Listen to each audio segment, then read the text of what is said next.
player or two who needs to show out in training camp? All right. So first one that comes to mind, Trey Sermon. Trey Sermon, you were in the doghouse last year.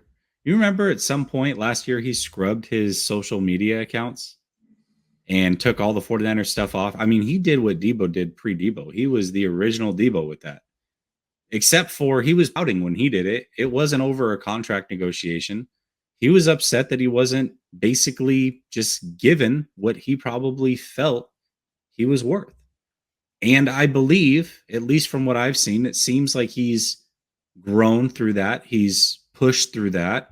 And he realizes that, hey, that's not how you're a professional in this league. You got to earn your spot, regardless of what you did in college, where you were drafted, any of that. None of that matters. You have to earn your spot every single day. And if he can learn that, bud, you're going to get a lot of run playing next to Trey Lance, because the one time that you actually did look pretty explosive was when you played with Trey Lance in the second half against Seattle. So Trey Sermon, you've got a guy in Ty Davis Price who was also just drafted in the 3rd round, but you have a year advantage on him. You know what it's like to be a pro. He doesn't necessarily know that. You've got a short leash, though, because they did try to draft your replacement potentially. You got to go out and prove it and do it very, very quickly, I believe. That's a good name. Okay, I got some names. On defense, Javon Kinlaw. Like, if he can have a consistent camp where he's out there every day doing all the drills and participating, I think he's talented enough to be a good player. But if he's missing, if he's on, missing every other day, out there, not out there, I don't know. I think he needs to be consistently practicing to take the next step. Because we saw last year, they tried that with him last year. On a day, off a day, manage him, didn't work.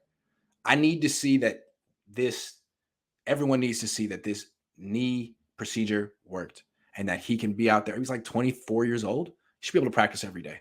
And if he can, I think he's going to have a really successful season. That's what I want to see.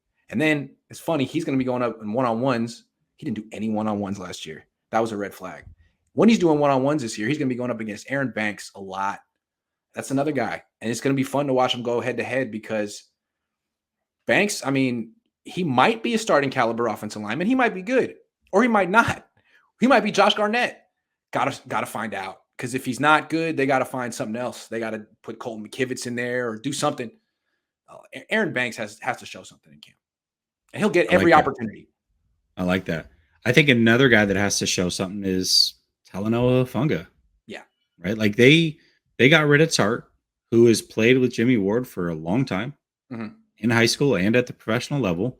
Guy who has some chemistry. Let's be real. Tart he's highly overrated when you listen to the fan base or certain parts of the fan base. But that being said, he is extremely inexpensive. And he's a starting level safety at a very cheap price. He's the 99th highest paid safety in the league right now, Grant. So if you passed up paying him at the 99th highest paid safety, and that's not overall, that's annually.